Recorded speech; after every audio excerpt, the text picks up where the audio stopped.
معزز سامعین گرامی قدر، ملک کے حالات آپ لوگوں کے سامنے ہیں۔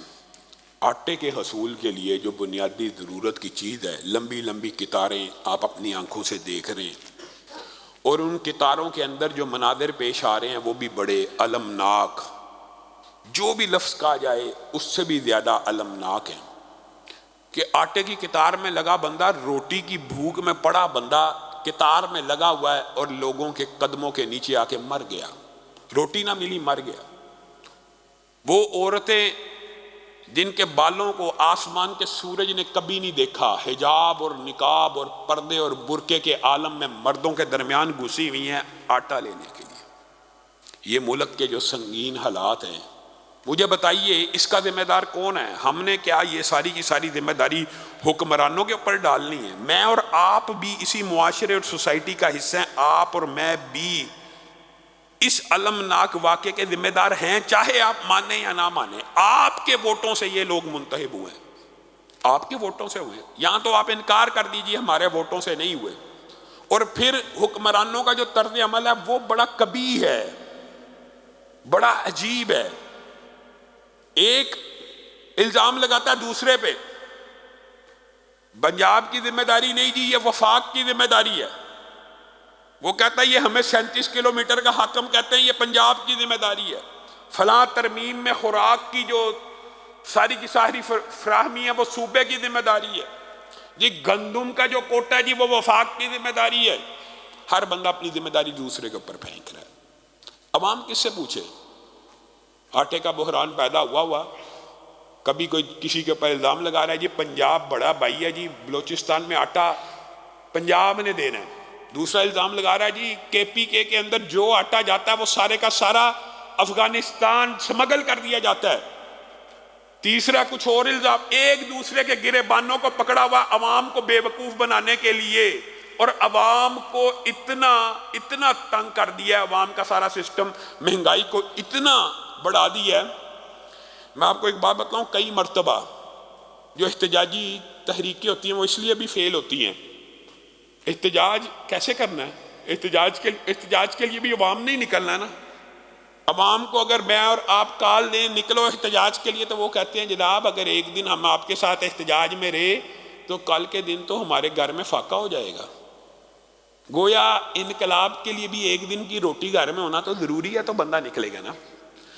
انہوں نے سسٹم ایسا بنا دیا کہ روٹی، بھوک، مہنگائی، افلاس، غربت ایسی شرائط کر دیا کہ بندہ احتجاج بھی نہ کر سکے۔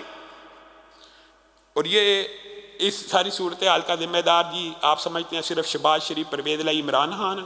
ہرگز نہیں، آپ بھی ذمہ دار ہیں۔ آپ نے ساری زندگی سیکولر لوگوں کو ووٹ دیا ہے۔ آپ نے پاکستان، ہمارے آباء و اجداد نے، سب کو پتہ ہے، کتنی عام فہم بات ہے، سب کو پتہ ہے پاکستان کا مطلب کیا؟ لا الہ الا۔ پاکستان کیوں بنا تھا؟ اسلام کے نام پہ۔ پاکستان کیوں بنا تھا؟ جی اسلامی نظام کی ایک ریاست ہونی چاہیے۔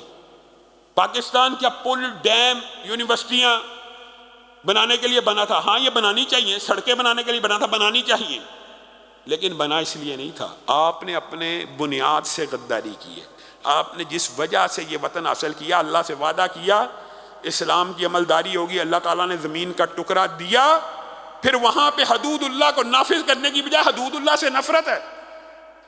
عجب بات ہے کہ قتل کے بدلے میں قتل کی سزا آپ نے دینی ہے، لیکن اس کو شرعی سزا کر کے نہیں دینا تاکہ مغرب ناراض نہ ہو جائے۔ قتل کا بدلہ، قتل پھانسی ہوتی ہے نا پاکستان میں قتل کے بدلے میں۔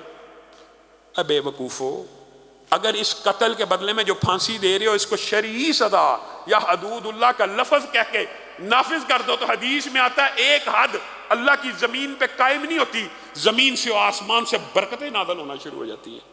اب بتائیے حقیقت میں یہ جو خلیج کی ریاستیں ہیں، یہ لوگ ہمارے سے زیادہ ذہین ہیں یا ان کے پاس زیادہ انٹلیکچوئل لیول ہے؟ حقیقت ہے کم ہے۔ آپ عام بندوں سے مل لیں، کم ہے، لیکن وہاں پہ انہوں نے اسلام کے ایک جز حدود اللہ کو نافذ کیا ہے۔ زمین سونا اگل رہی ہے، پٹرول دے رہی ہے، کوئی محنت کرنے کی ضرورت نہیں، آسمان سے برکتیں نازل ہو رہی ہیں، معیشتیں مستحکم ہیں۔ آپ یہاں پہ پاکستان کے اندر اسلام کے نام پہ ریاست لے کے بے ایمانی، کفر، الحاد، سیکولرزم، کیپٹلزم، سوشلزم، کمیونزم، ہر نظام کی جزیات کو اپنا چکے ہیں۔ کبھی بھی کوئی تبدیلی نہیں آئی. تبدیلی آنے کا وہی ایک نسخہ ہے, وہی دیرینہ بیماری, وہی نامو کمی دل کی, علاج اس کا یہی آب نشاط انگیز ایسا کی. جب تک اس کی طرف نہیں بڑھیں گے, اور ابتدا کر دو.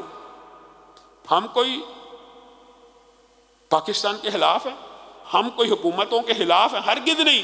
ہم تو حکومتوں کے معاون و مددگار ہیں, مشورہ دے رہے ہیں کہ اگر حکومت نہ صحیح, آپ دین کے طلبہ کو اسلامی نظام معیشت کے حوالے سے انگیج کیجئے اور پاکستان کے اندر ابتدا کر دیجئے. ایک تو حدود اللہ, آپ نے جرائم کی سزا دینی ہے, ان کا نام حدود اللہ رکھ دیجئے بس. اور دوسرا, اسلامی نظام معیشت دین کے طلبہ سے سمجھ لیجئے. حکومت نہ دیں لیکن عوام کو بھی تو سمجھ آنی چاہیے. اللہ کی قسم, یہ دین اسلام ایک ایسا فارمولہ اور کلیہ ہے, جب بھی معاشرے کے اوپر اس کا کوئی سسٹم, کوئی جز, کوئی نظام لاگو ہوگا, بدلے میں رزلٹ سیم ہوگا. ہمیشہ 1400 سال پہلے جو رزلٹ نکلا معیشت کی ترقی کا, آج بھی یہ نظام آئے گا, معیشت ترقی کرے گی. جزیات نافذ ہیں تو معیشت ترقی کاری. اگر کل نافذ ہو جائے, شرم آتی ہے کہتے ہوئے. کبھی ہم کہا کرتے تھے 2 ٹکے, آج 1 ٹکا 2-3 روپے کا ہو چکا. ہم کبھی تانے دیا کرتے تھے, وہ بنگلہ دیش وہ ہم سے آگے نکل چکا. آپ دیکھ لیں افغانستان آپ کے سامنے, نئی حکومت آئی ہے, آپ لکھ لیں یہ پیشین گوئی, 10 سال نہیں گزریں گے, آپ دیکھ لینا ان کی معیشت کیسے ترقی کر چکی ہوگی. آپ نے کبھی بھی اس چیز کے اوپر غور نہیں کیا. آپ لوگوں نے بھی, آپ نے ووٹ پھر عمران خان کو دینا ہے, آپ نے ووٹ پھر نواز شریف ہی کو دینا ہے. تو پھر یہ رونا, یہ وویلا کرنا, یہ وعدے اٹھانا, یہ منافقت کے علاوہ کچھ نہیں ہے. یہاں تو آپ ایک مرتبہ اسلامی نظام کو موقع دیجئے. تخت رسول کے اوپر بھی انبیاء کے ورثاء کو ایک مرتبہ بٹھا کے دیکھ لیجئے, اللہ کی قسم تبدیلی نہ آئی, ہمیں پکڑ لینا. یہ ہو نہیں سکتا, یہ ممکن نہیں ہے, یہ ممکن ہی نہیں ہے کہ اسلام کا نظام آئے اور تبدیلی نہ آئے.